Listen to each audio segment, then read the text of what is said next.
আহিছে পৰৱৰ্তী খবৰলৈ বুঢ়াচাপৰি অভয়াৰণ্যৰ বাঘেটা পোছৰত মুখ্যমন্ত্ৰী ডক্টৰ হিমন্ত বিশ্ব শৰ্মা বুঢ়াচাপৰি উচ্ছেদিত অঞ্চল হেলিকপ্টাৰ যোগে পৰিদৰ্শন কৰে মুখ্যমন্ত্ৰীগৰাকীয়ে বুঢ়াচাপৰিৰ পৰা ঢেকিয়াজুলিৰ চিৰাজুলিলৈ যাব মুখ্যমন্ত্ৰী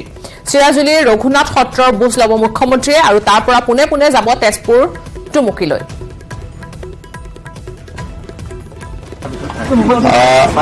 যোৱা ফেব্ৰুৱাৰী মাহত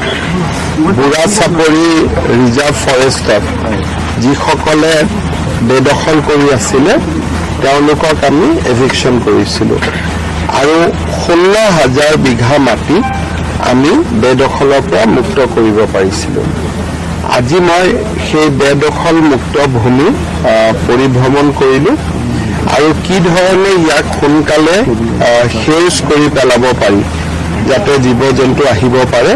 তাৰ বিষয়ে মই বন বিভাগৰ বিষয়া আৰু উপায়ুক্তৰ সৈতে আলাপ আলোচনা কৰিলোঁ পৰৱৰ্তী পৰ্যায়ত 21,000 বিঘা মাটি ওৰাং অভয়াৰণ্যৰ বেদখলত আছে আমি ওৰাং অভয়াৰণ্যৰ বেদখলখিনি মুক্ত কৰিব খুজিছোঁ যাতে কাজিৰঙা লেণ্ডস্কেপৰ পৰা বুঢ়াচাপৰি হৈ ওৰাঙলৈকে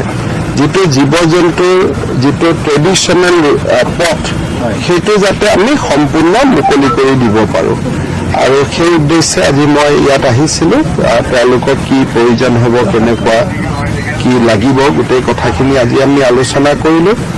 ওৰাঙত যিটো এভিকশ্যন হ'ব তাত শোণিতপুৰ জিলা প্ৰশাসন আৰু দৰং জিলা প্ৰশাসনে একেলগে কাম কৰিব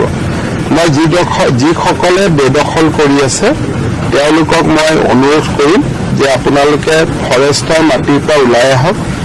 নিজৰ নিজৰ জিলা য'ৰ পৰা আপোনালোক তাত গৈছিলে নিজৰ নিজৰ জিলাৰ উপায়ুক্তৰ ওচৰত আপোনালোকে নিবেদন কৰক যদি আপোনালোকৰ মাটি বাৰী নাই চৰকাৰে যেনেকৈ পাৰে সহায় কৰি দিব যদি আন সকলো অসুবিধা নাথাকে কিন্তু বেদখল ফৰেষ্টৰ পৰা বেদখল কৰা ফৰেষ্টৰ মাটিৰ পৰা তেখেতসকল আঁতৰি আহিব লাগে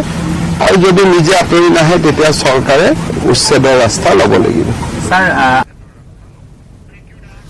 খবৰ আছে কিন্তু তাৰ আগত এটা সৰু বিৰতি